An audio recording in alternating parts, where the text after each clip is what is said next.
তো বন্ধুরা, পশ্চিমবঙ্গের সমস্ত জনসাধারণের জন্য কেন্দ্রীয় সরকার ও রাজ্য সরকারের তরফ থেকে বিরাট বড় খুশির খবর। বন্ধুরা, কেন্দ্রীয় সরকারের তরফ থেকে এবং রাজ্য সরকারের তরফে রেশন কার্ড ও আধার কার্ড থাকলেই পশ্চিমবঙ্গের সমস্ত নাগরিকরা পেয়ে যাবেন আগামী মাস থেকে একাধিক প্রকল্পের টাকা।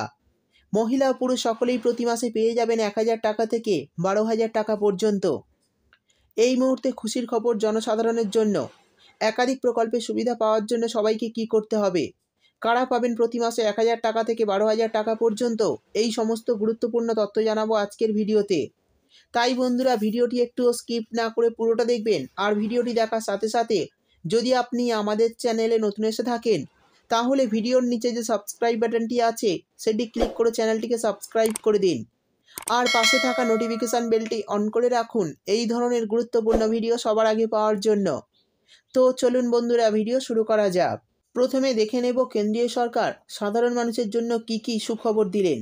আমরা জানি কেন্দ্রীয় সরকার সারা দেশ জুড়ে সাধারণ ও খেটে খাওয়া মানুষের জন্য বিভিন্ন প্রকল্প চালু রেখেছেন। আর সেই সব প্রকল্প থেকে সাধারণ ও মধ্যবিত্ত পরিবারের মানুষরা সুবিধা পাচ্ছেন। তার পাশাপাশি পশ্চিমবঙ্গ রাজ্য সরকার রাজ্য জুড়েও একাধিক নিত্য নতুন প্রকল্পও চালু রেখেছে। ফলে রাজ্যে বসবাসকারী মানুষদের আর্থিক সুবিধা দেওয়া হয়।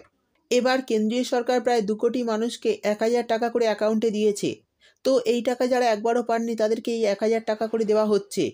এখনও পর্যন্ত প্রায় 22 কোটি মানুষ ই-শ্রম পোর্টালে রেজিস্ট্রেশন করিয়েছেন। তাই এই 22 কোটি মানুষকে একসঙ্গে 1,000 টাকা করে দেওয়া সম্ভব নয়। তাই কেন্দ্রীয় সরকার সিদ্ধান্ত নিয়েছে যে 1,000 টাকা করে ধাপে ধাপে আবেদনকারীদের অ্যাকাউন্টে পাঠাবে কেন্দ্রীয় সরকার। আর এই টাকাটি এই ডিসেম্বর মাসের মধ্যে সকলের অ্যাকাউন্টে চলে আসবে। তো ই-শ্রম কার্ড তৈরির সময় যে অ্যাকাউন্ট নম্বরটি দিয়েছিলেন সেই অ্যাকাউন্টে এই টাকা ঢুকতে চলেছে। বিভিন্ন সংবাদ মাধ্যমের তরফে জানা যাচ্ছে উত্তরপ্রদেশ রাজ্যের বেশিরভাগ মানুষই এই 1,000 টাকা করে পেয়েছে। এবার পশ্চিমবঙ্গের মানুষের জন্য এই 1,000 টাকা করে বরাদ্দ হতে চলেছে। তো যারা গরিব ও মধ্যবিত্ত পরিবার রয়েছেন, এছাড়া যাদের মাসিক ইনকাম 15 থেকে 20,000 টাকার মধ্যে, তারা এই টাকার সুবিধা পাবেন। এবার দেখে নেব কেন্দ্রীয় সরকারের পাশাপাশি রাজ্য সরকারের তরফে কী সুখবর দেওয়া হয়েছে। হ্যাঁ বন্ধুরা, রাজ্যে সমস্ত সাধারণ ও খেটে খাওয়া মানুষের জন্য শ্রম কার্ডের মাধ্যমে একাধিক সুবিধা দেওয়া হবে। প্রথমে আমি আপনাদের জানিয়ে দেব কারা এই প্রকল্পের জন্য আবেদন করতে পারবেন বা কারা এই প্রকল্পে আবেদনের যোগ্য। দেখুন, বলা হয়েছে পশ্চিমবঙ্গে বসবাসকারী যে সমস্ত কর্মীরা ভবন, সড়কপথ, রেলপথ, ট্রাম লাইন, বিমানবন্দর, বন্যা নিয়ন্ত্রণ, সেচ নিকাশি, জল সরবরাহ ব্যবস্থা, বৈদ্যুতিক তার লাগানো, টেলিফোনের টাওয়ার নির্মাণ, জলাশয় সুড়ঙ্গ বানানো, পাইপলাইন এবং তেল ও গ্যাস সংস্থাপন ইত্যাদি কাজের সঙ্গে যুক্ত রয়েছেন, তারাই এই লেবার কার্ডের জন্য আবেদন করতে পারবেন। অর্থাৎ এইসব কাজে যুক্ত থাকা সকল কর্মীরাই আবেদন করতে পারবেন। এছাড়াও আবেদনের জন্য কয়েকটি শর্ত রাখা হয়েছে, সেই শর্ত মানলে তবেই আবেদন করতে পারবেন। তো চলুন দেখে নিই শর্তগুলি কি কি। প্রথমেই বলা হয়েছে আবেদনকারী শ্রমিকের বয়স 18 থেকে 60 বছরের মধ্যে হতে হবে এবং আবেদনকারী শ্রমিককে 1 বছরের মধ্যে কমপক্ষে 90 দিন এইসব কাজের সঙ্গে যুক্ত থাকতে হবে। এবার জানিয়ে দেব লেবার কার্ডের সুবিধাগুলি কি কি। দেখুন, বলা হয়েছে দুর্ঘটনাজনিত অসমর্থতার জন্য 25,000 টাকা পেয়ে যাবেন ব্যাংক অ্যাকাউন্টে। তারপর বলা হয়েছে যে ব্যক্তির লেবার কার্ড রয়েছে তারা দুর্ঘটনায় চোট পেলে দুর্ঘটনাজনিত চিকিৎসা ভাতা 1,000 টাকা থেকে 5,000 টাকা দেওয়া হবে। সেই সঙ্গে বলা হয়েছে চিকিৎসার অস্ত্রোপচারের জন্য 30,000 টাকা দেওয়া হবে। এরপর বলা হয়েছে কোনো ব্যক্তি যক্ষ্মায় আক্রান্ত হলে 3,000 টাকা করে অনুদান দেওয়া হবে। নির্মাণকর্মী মারা গেলে মৃতের পরিবারকে 30,000 টাকা আর্থিক সাহায্য দেওয়া হবে। সেই সঙ্গে বলা হয়েছে নির্মাণকর্মী কর্মক্ষেত্রে দুর্ঘটনায় মৃত্যু হলে 1 লাখ টাকা অনুদান দেওয়া হবে মৃতের পরিবারকে। কোনো কঠিন রোগের চিকিৎসায় আবেদনকারী এবং তার উপর নির্ভরশীল সদস্যরা প্রতি বছর 10,000 টাকা করে পাবেন। এরপর বলা হয়েছে পেনশন দেওয়া হয় প্রতি মাসে 60 বছর পর 500 টাকা থেকে 870 টাকা এবং সেই কর্মীর মৃত্যু হলে তার স্ত্রীকে 50% পেনশন দেওয়া হবে। নির্মাণ কর্মীদের সন্তানদের পড়াশোনার জন্য অনুদান দেওয়া হয় 2,000 টাকা থেকে 15,000 টাকা পর্যন্ত।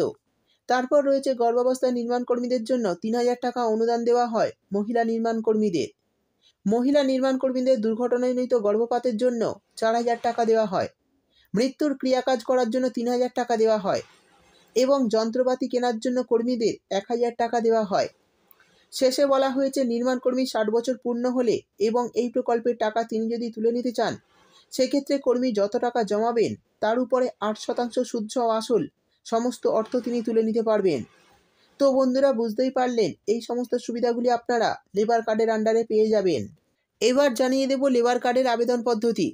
তো বন্ধুরা, লেবার কার্ডের আবেদনের ক্ষেত্রে শুধুমাত্র কলকাতায় বসবাসকারী মানুষ পশ্চিমবঙ্গের নির্মাণ কর্মী কল্যাণ পর্ষদের অফিসে 27 নম্বর ফর্ম এবং 31 নম্বর ফর্ম ফিল আপ করে প্রয়োজনীয় কাগজসহ জমা দিয়ে এই লেবার কার্ডের জন্য আবেদন করতে পারবেন।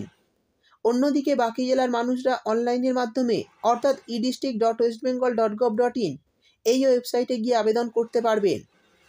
এরপর বলে দেব আবেদনের জন্য কি কি কাগজপত্র লাগবে। দেখুন, বলা হয়েছে Aadhaar card, voter card, ration card.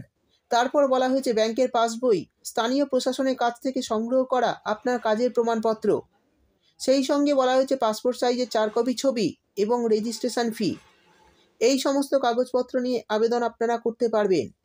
তো বন্ধুরা, এই বিষয়ে যদি আপনাদের কিছু জানার থাকে তাহলে অবশ্যই কমেন্ট করে জানাবেন। ভিডিও ভালো লাগলে ভিডিওটিতে একটি লাইক দিয়ে দেবেন এবং আপনার বন্ধুবান্ধবদের সঙ্গে বেশি বেশি করে শেয়ার করবেন। ভিডিওটি দেখার জন্য আপনাকে অসংখ্য ধন্যবাদ।